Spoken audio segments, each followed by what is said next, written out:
Hey everyone, welcome back. I'm going to show you how to make a gluten-free enchilada sauce that you can use for your casseroles, your enchiladas, your tacos, your quesadillas, whatever you want. It does not take very many ingredients and it's relatively simple to make. But first, if you're new here, welcome.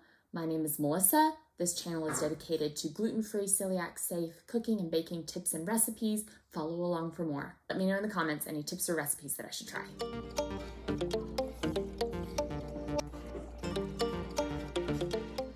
The first thing you're going to want to do with this is prepare your vegetables.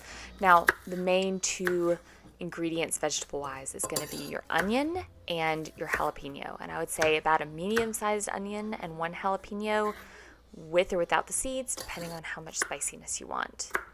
But I do recommend experimenting with other vegetables too and see how it changes the flavor and what suits you. But chop these up, dice these up, whatever size you want. They don't have to be uniform. It's all going to end up going into a blender anyway.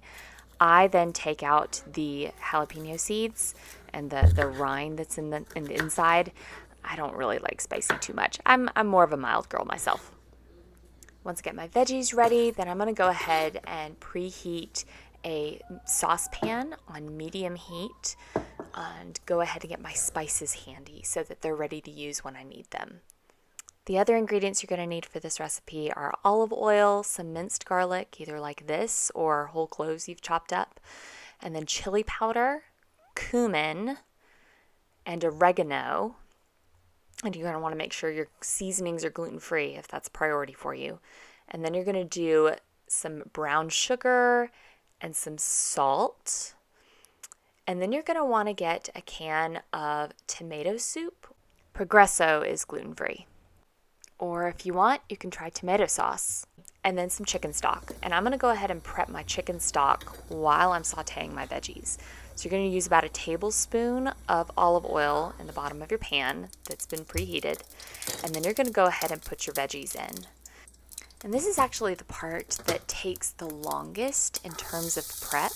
You're going to saute your veggies for about 8 to 10 minutes until they're nice and soft and they've kind of released a good bit of their moisture and your onions are more translucent. I actually love this part though. I love the way it sounds, the sizzle and the smell. It's a soothing process for me. Sometime I'm going to experiment with caramelized onions though. I haven't yet, but I think that'll be an interesting flavor.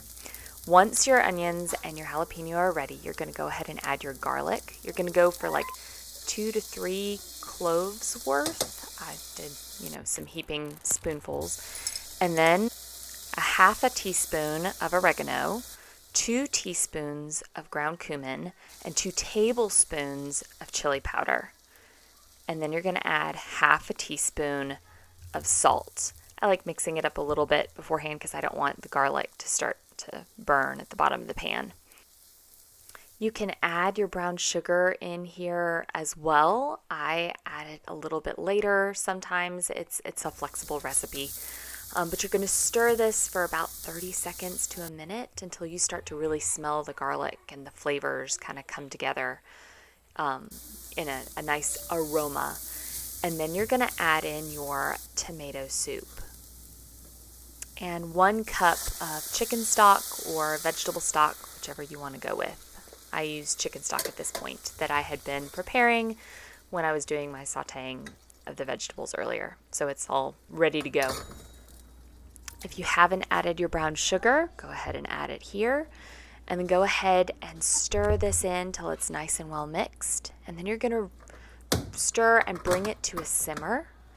And then you're going to reduce the heat to low and simmer for 15 minutes until it's kind of slightly thickened. So I lied. This is the longest part of the prep, but it's really not that bad. You're just going to stir occasionally so it's not sticking to the bottom as you let it kind of start to bubble.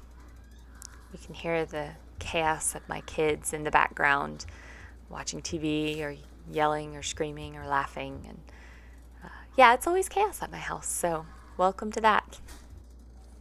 So again, once you got a nice simmer going, you're going to reduce the heat to low and go for about 15 minutes. Now, I went down to low initially. Later, I ended up raising it up just a little bit because it wasn't bubbling quite as much. But you want kind of a nice little low simmer going until it kind of thickens up a little bit.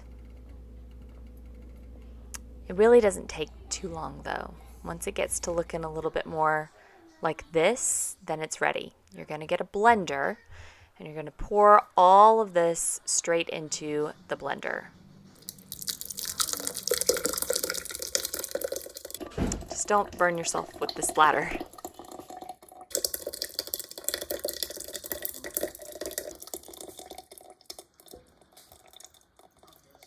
Next, you're going to blend it till it's smooth. I tend to do this on Liquify, but if you want to do for a chunkier salsa type setup, then you can go for a little bit, less time or a coarser grain. And then you're going to taste it and add any salt in if you would like to. I added just a little bit, but go kind of salt to taste and mix that in, and then you're done. You're ready to use. Get some containers to store it in. I ended up going for like a, extra large spaghetti sauce mason jar, and then a pizza sauce mason jar, actually, just because that's what I had handy. And then go ahead and pour it straight in and put your lid on and stick them in the fridge, and they're ready to use right then, or you can store them for a bit and use them later in the week. I ended up saving my big container and I used my small container to make quesadillas today. So as you could see, I end up with a good bit of enchilada sauce. Ooh, it's still hot. That I can use for a whole plethora of things. This is a really nice recipe to use for making chicken enchiladas. I sometimes will blend up black beans into the sauce, and that's a really nice addition.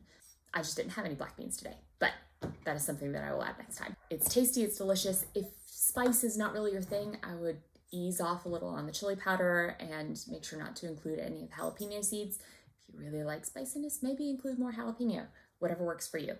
That's it for today. I hope you guys have a wonderful day. Bye.